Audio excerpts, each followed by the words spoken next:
So guys आता आम्ही नाश्ता करत होतो वैशाली हॉटेलमध्ये सकाळी.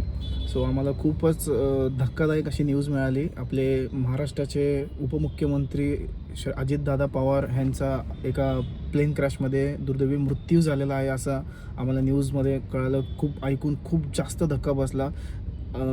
अजितदादा पवार म्हणजे प्रत्येक नेत्यांसाठी, प्रत्येक कार्यकर्त्यांसाठी जे सदैव अवेलेबल होते, प्रत्येक कामांसाठी सर्वात पहिलं सकाळ सकाळी उठून ते कामं सर्व करायचे. प्रत्येक कार्यकर्त्यांचे नावं त्यांना लक्षात राहायचे. प्रत्येक नेता कार्यकर्ता, छोट्यातला छोटा कार्यकर्ता असले किंवा मोठ्यातला मोठा कार्यकर्ता जरी असेल तर तेही त्यांच्या लक्षात राहायचं.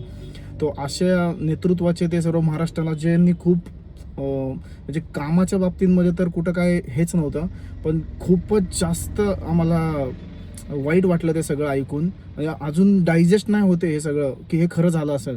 असे एक हे वाटते की नाही कुठून तरी न्यूज येईल हॉस्पिटलमध्ये आहेत, जखमी आहेत, होतील बरे थोडेसे, पण न्यूजमध्ये जसं बघताच कळतंय की ते आपल्यामध्ये राहिलेलं नाही आहेत आता. अनफॉर्च्युनेटली ते सगळं खरं आहे जे आपण न्यूजमध्ये बघतोय ते, पण डायजेस्ट होत नाही खरंच. म्हणजे मी त्यांच्याकडनं ज्या गोष्टी शिकले होते, म्हणजे जेवढे आपण इंटरव्ह्यूज बघितलेत किंवा इतक्या दिवसात त्यांचे जेवढे मीटिंग्स असायचे, आता इतक्यात त्यांचं इतकं सोशल मीडियावरती पण ट्रेंड चालू होता म्हणजे त्यांच्या छोट्या छोट्या क्लिप्स असायच्या ज्याच्यामध्ये त्यांचा सेन्स ऑफ ह्युमर कळायचा की इतक्या लोकांमध्ये, एवढ्या सगळ्या मीटिंग्समध्ये, कुठल्याही सभेत असू देत, म्हणजे माणूस एवढा पॅनिक असतो की काय बोलायचं काय नाही आपल्याला कळत नाही, पण त्यात पण त्यांची उत्तरं एवढी स्टँड आउट करायची की त्यातनं एक सार्कॅझम किंवा एक त्यातनं काहीतरी लोकांना त्यातनं पण हसवण्याचा प्रयत्न करायचे. म्हणजे ते एवढे फ्री माइंडेड होते किंवा इतकं लोकांना त्यांचं इन्स्पिरेशन आहे की एवढ्या सगळ्या गोष्टींमधून पण ते इतके हसतमुख राहायचे किंवा कारण ते त्यांची पर्सनॅलिटी खरंच त्या सगळ्यात मग वेगळी होती. त्यामुळे ते यूथला पण तेवढेच कनेक्ट झाले किंवा मग त्यांना बघायला तेवढंच आवडत होतं. आणि म्हणजे आता मला ते जेवढं पण त्यांची न्यूज बघून पण असं वाटतं ना, त्यांचा चेहरा तोच आठवतो की जे इंटरव्ह्यूजमध्ये ते कोणालाही काही बोलून हसतात किंवा काय. ते ऑनेस्टली म्हणजे त्याचं खूप या गोष्टीचं वाईट खूपच जास्त दुःख झालं. असं नव्हतं, पण शेवटी काय सांगता येत नाही, कधी काय होईल हे कोणीच सांगू नाही शकत. या इन्सिडेंट नंतर लिटरली त्यांच्याकडे प्रायव्हेट जेटने प्रवास केलेला माणूस, म्हणजे आत्ता ते त्यांना सकाळी हे वाटलं पण नसेल एक मिनिटसाठी की आपण जेव्हा घरातून बाहेर निघू, आपल्या स्वतःच्या प्रायव्हेट जेटमध्ये बसू, तिथून आपण पोहोचताना आपली मृत्यू होणार आहे. म्हणजे याच्यापेक्षा वाईट काहीच नसू शकतं. म्हणजे तुम्ही करोडोची संपत्ती घ्या, त्यांनी एवढं मोठं साम्राज्य उभा केलं किंवा एवढी काय असेल त्यांच्याकडे किंवा काय नसेल, पण आज ते काहीच एक क्षणाचा विचारही न करता आज ते आपल्यात नाही आहेत. म्हणजे याच्यावरूनच कळते की जे काय आहे ते आज आहे, आत्ता आहे.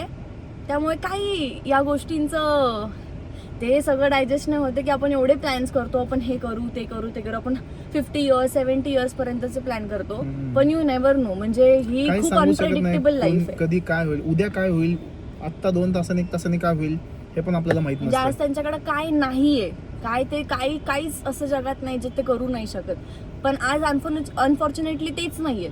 त्यामुळे या सगळ्या गोष्टींचं पण लाईफ इज व्हेरी अनप्रेडिक्टेबल. म्हणजे क्षणात काही होऊ शकतं. आणि काय बोलायचं आता, म्हणजे आय एम लिटरली स्पीचलेस. पण दादांना हे भारत, हे महाराष्ट्र, हे पुणे, हे पिंपरी, हे कोण कधीच नाही विसरू शकणार हे अजितदादांना. ठीक आहे, काहीच आता काय सांगू नाही शकत. जे व्हायचं असतं ते होऊनच जातं. भलं ते लोकांना नाही आवडत, आता नाहीच, कोणालाच नाही असणार आवडलं असं झालेलं नाही, पण त्यांचे जेवढे समर्थक होते किंवा त्यांना जेवढे मानणारे इतके जास्त लाखोंच्या अकाउंटमध्ये तेवढी लोक आहेत. आणि लिटरली सगळ्यांना आधी जरी खोटं वाटलं असणार आहे किंवा मला पहिलं खोटंच वाटलं की नाही काहीतरी असेल, ऍक्सिडेंट झाला असेल, बट जसं ऐकून प्लेनचे फोटो बघितले किंवा काय, लिटरली असं फील झालं की आपल्या स्वतःचा कुठल्या तरी घरातला एक सदस्याला काहीतरी जेव्हा होतं ना तेव्हा जी फिलिंग असती, लिटरली ती वाली फिलिंग म्हणजे आम्हाला दोघांना सुद्धा आली. ही तर लिटरलीच्या डोळ्यात सुद्धा पाणी आलं होतं. सर्व ऐकून हे मी तर शॉकच झालो होतो. मला पण काही कळतच नव्हतं काय झालं. आम्ही यांची व्यवस्थित सर्च केलं की नाही काय नसेल झालं काय, पण नाही. जेव्हा लिटरली त्या इमेजेस आले किंवा प्लेन क्रॅश आले तिथे कळालं की नाही राहिले. पण ते सगळं बघूनच खूप वाईट वाटलं. त्यामुळे जे आहे जसे आजच आहात आहे, तसे खुश जगा, राहा. खुश राहा.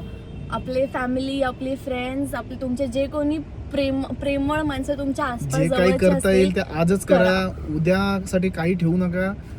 उद्या काही नसतं, काही कोणी सांगू शकत नाही उद्या आहे का नाही आहे.